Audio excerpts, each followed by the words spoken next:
Last week I saw a contactless payment ring online which sells for £100.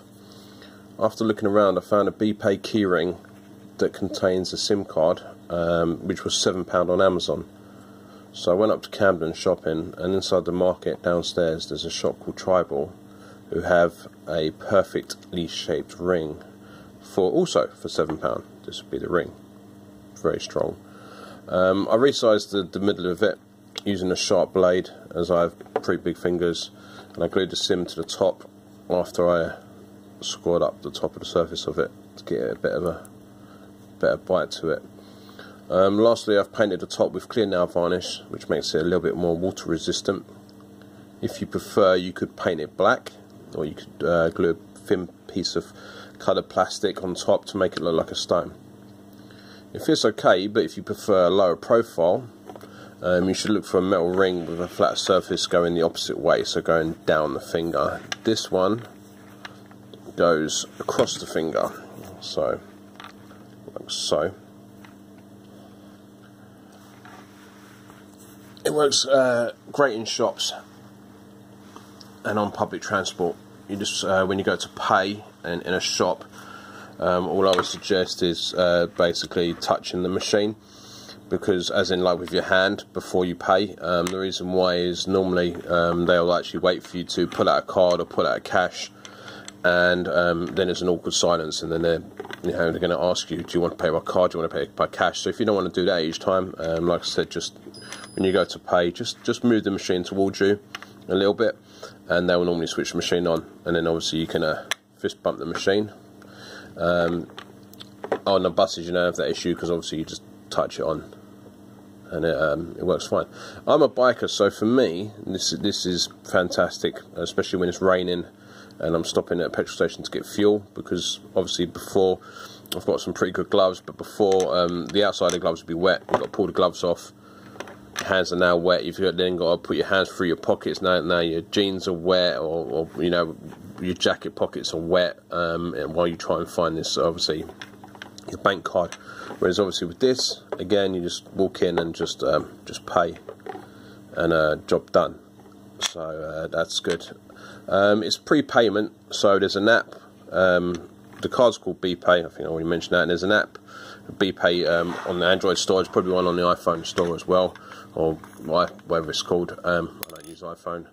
And you just top up whatever you want, whenever you want. Or you can set an auto top up, and what happens with that is you set a limit to say £5, £10, and when it goes below that limit, it will then top up by however much you set. So as an example, you could say when it goes below £5, top up £100, or top up £10. So you've always got obviously a balance on there, so you don't have to do it each time.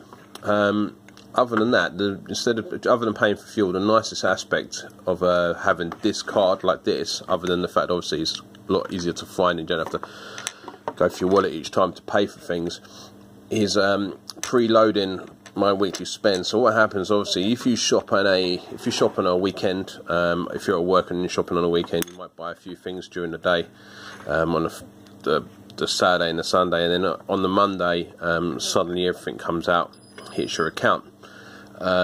With this, obviously, if you know roughly how much you want to spend a week on your food or your shopping or your fuel, you can actually preload that on there on a Monday, go through the week spending on it, and then obviously on the weekend spend on it, and then on the next Monday morning, your bank balance hasn't changed since obviously you put on last time. So say you put £40 on, there's obviously £40 comes out of your bank account on the Monday, and your balance in your normal bank account stays exactly the same all the way up until the next Monday. Whereas before, over the weekend I'd be shopping, not keeping control of it, and then obviously on the Monday I'd get a load of things coming out, Mondays, Tuesdays sort of thing, hitting my account, and suddenly I've overspent. So that's a nice feature, although you're all spending the same. It's just a nice way of doing it. So I hope you liked the video. Sorry about it's a bit boring, because obviously you're just sitting there looking at this ring. I don't know what this ring wood is made out of, but it is actually really, really strong, even though I've actually ground the inside down to fit my fat fingers. It's still pretty tough. I would prefer the metal one eventually, and like I said, I would prefer it to go across my finger, sort of down my finger there to give it a lower profile for motorbike gloves. Please leave comments, good or bad, I don't mind which, below, or even suggestions. But the reason I don't use the bracelet, Bpay do a bracelet option, but I've already got one bracelet on this wrist and a big watch on this wrist, and I'm not really into bracelets other than what I've already got. So with obviously this ring, it's a really nice option. It gets some really weird looks, but it's, you know, it's always there and always does what it's meant to do. Thank you for watching.